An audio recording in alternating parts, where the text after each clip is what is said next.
Hello and welcome back to Unreal 2 The Awakening.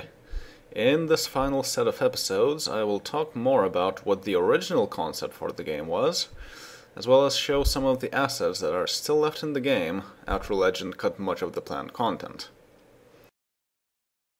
During the development of Unreal 2 The Awakening, there were quite a few interviews with Legend Entertainment about the upcoming game, where the developers explained their vision for the game and went over some of the things they were working on at the time. In addition, there was a pre-release website of Unreal 2 made by Legend Entertainment, where they had both the design ideas and some pre-release screenshots and concept art. Unfortunately, not a whole lot of that ended up being in the game itself, but at least I was able to reconstruct and structurize the data about it. I took the time to recover the pre-release website as much as possible from Internet Archives, and you can now see it on my website. Link is in the description. Since we left off with Unreal 2 XMP, let's start by talking about the multiplayer. Multiplayer was supposed to be a core component of Unreal 2, but unfortunately at the time of release it would have competed with Unreal Tournament 2003. So it was given low priority and eventually cut altogether as not up to quality standards. Quoting the pre-release website, the game was supposed to have 3 single-player tournament ladders, consisting of multiplayer levels populated by bots. Sounds a lot like Unreal Tournament, both the first and second one. Next, all of these levels would also have been available for multiplayer action on the internet or over a LAN. However, the engine of Unreal 2 as release has only very basic internet functionality. You can start a listen server, but it crashes as soon as anyone tries to join it. There are, however, remnants of their attempts at making a multiplayer mode in the game. In fact, you can play deathmatch and capture the flag, and use some mutators you might know from Unreal Tournament games. It's just not accessible from the main menu. However, Jason Yu, who was a member of FreeMonkey Interactive, the group that made UTXMP, mostly consisting of ex-Legend employees, has made a mod called Mod Menu, which, thanks to UI scripting, adds a multiplayer button to the game, which allows choosing a game type, a map, and mutators. No multiplayer maps were included in the game, so for the most part, to play any, you need to find ports from other games, create one, or port one yourself. Bots are indeed included in multiplayer, although they aren't colored even in team games. Flags also do not appear properly, but rather show up as a placeholder X mesh.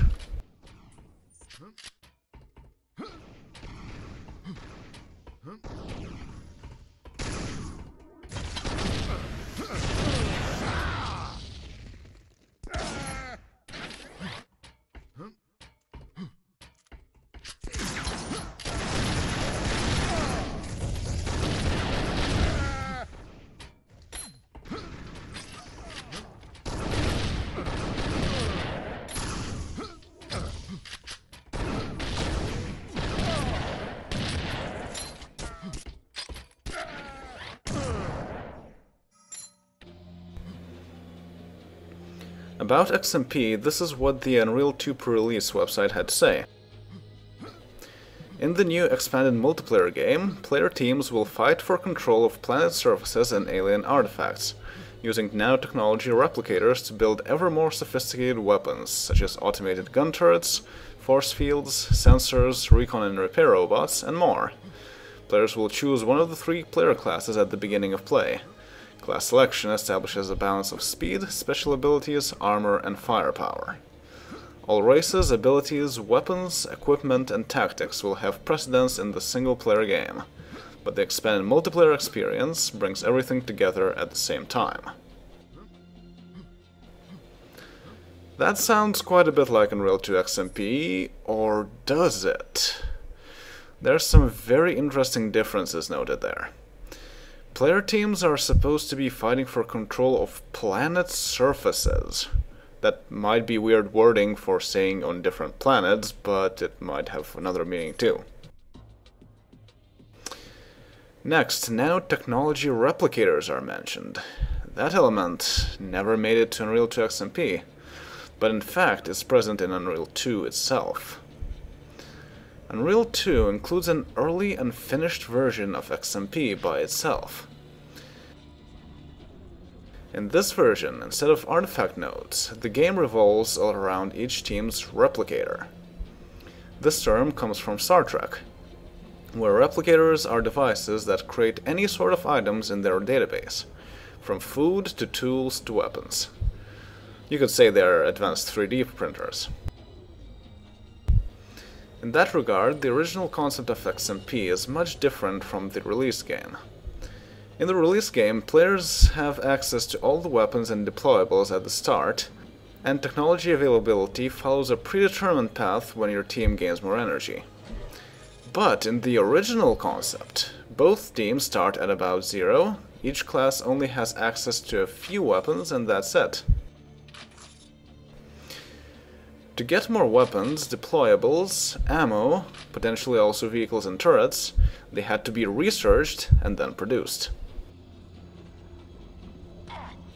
Teams would have full control over what their replicator was researching or producing at any point, and each task would cost them some energy. Mind you, to lower the amount of micromanagement needed, replicators would start off with predetermined research paths made by the level designer. In addition, the specialization of the tech class was not using deployables. In fact, any class could use those as long as their replicator produced them, but rather techs were the only class that could interface with the replicator and set research and production paths. That is, aside from the commander. Each team would have up to one player designated as the commander, who, as the team leader, would have access to the replicator no matter their player class. As you can imagine, that system would make the game type even more strategic and complex. This was really ambitious, and Legend simply ran out of time trying to implement it. However, the replicators are indeed in the game itself, and they are partially operable. There is no graphical interface to change the research and production paths, but the ones set by the level designer are executed, and the items are produced fine. In fact, you can use replicators to produce even things like the Singularity Cannon, not to mention laser rifles, Takras, and spider guns.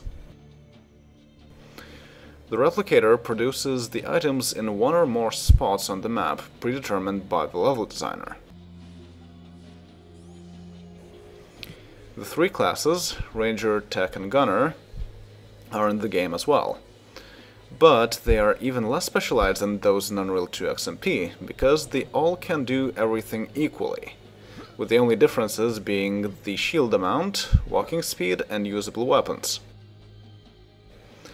The Ranger starts with, and is the only class that can use, the sniper rifle. The Tech starts with a shotgun, but anyone else can use it too. And the Gunner starts off with a rocket launcher, which cannot be used by the Ranger. The Commander functionality is in the game as well, although it doesn't matter much because there is no UI done for controlling the replicator anyway.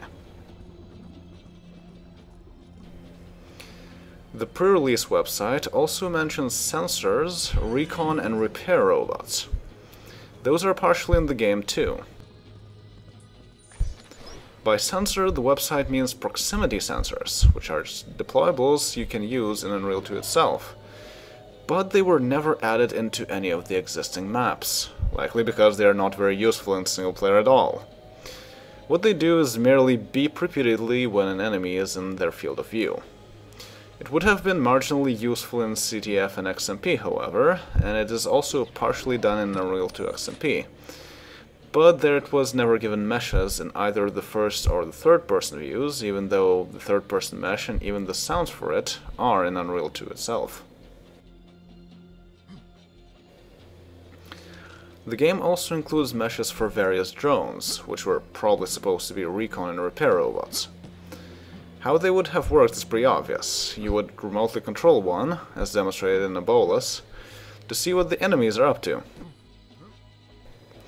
Whether repair robots would be autonomous or not is not clear, but they would probably repair other deployables, vehicles, and turrets. Code in the game also suggests that there would have been cameras and security bots that could be used as deployables.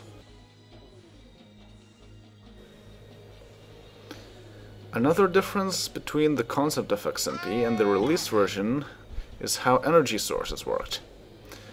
Instead of hacking energy sources, energy is instead obtained by replicating and using deployables called energy relays.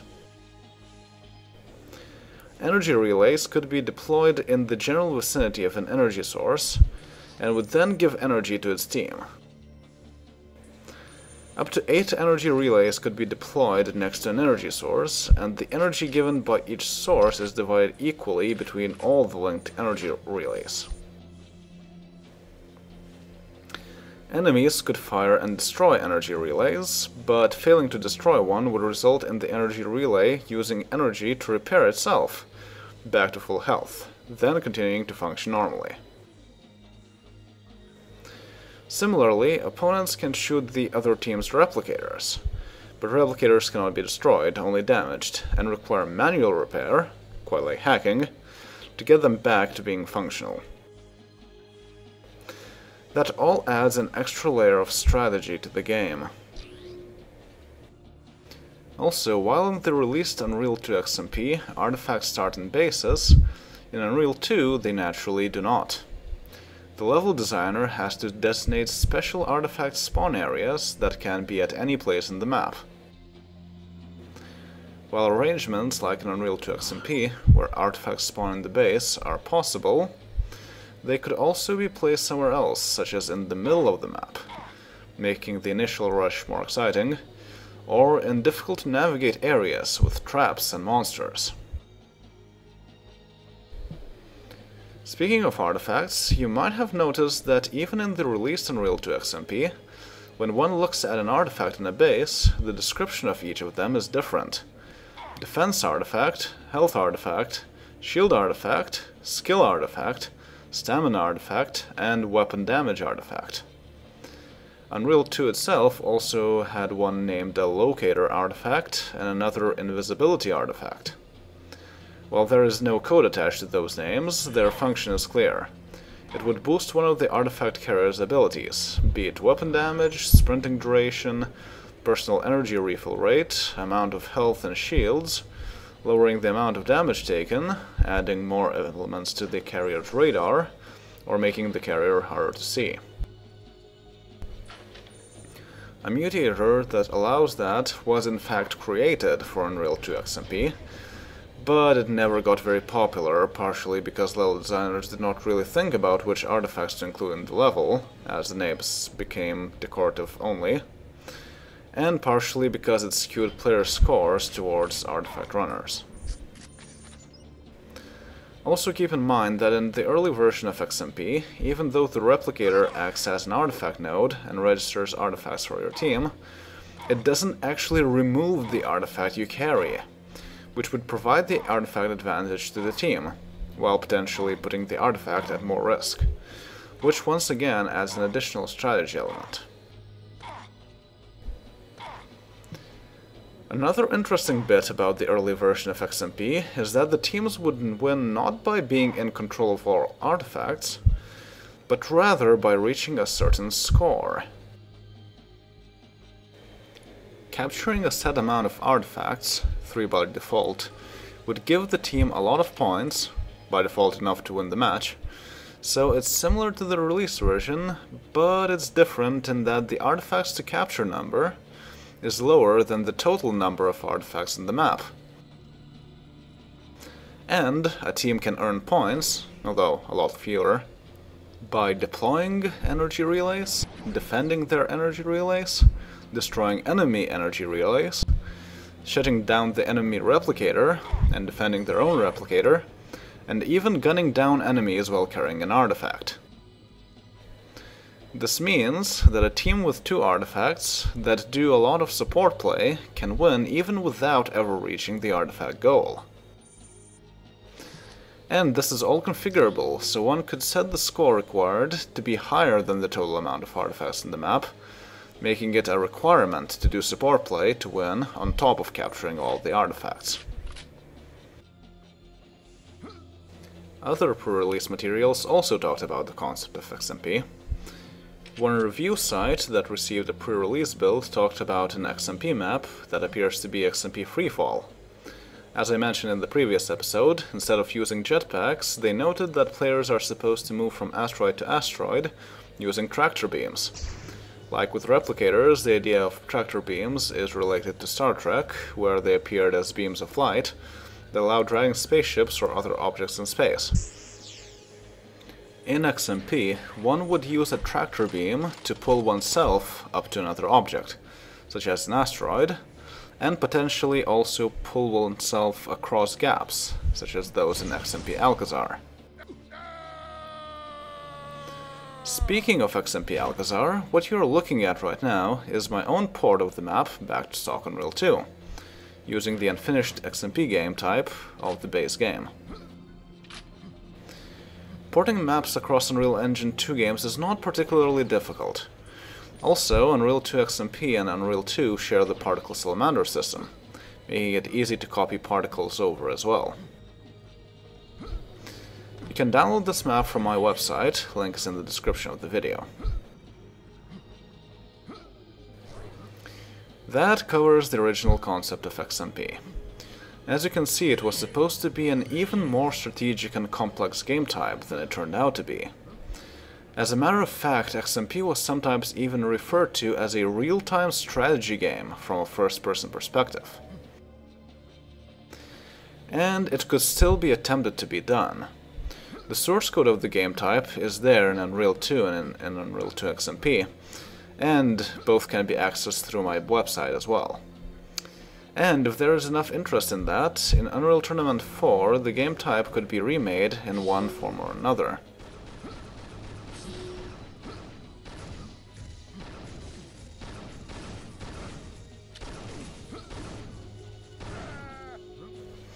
In fact, if that sounds interesting to you, I also invite you to check out the XMP thread in the Unreal Tournament 4 forums.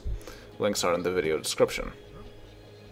Some code has already been ported over to UT4, but unfortunately most people are busy with other things at the moment, so any help would be appreciated. So that covers the multiplayer plans for Unreal 2 The Awakening, but there were quite a few things in single player that were planned but not fully realized as well.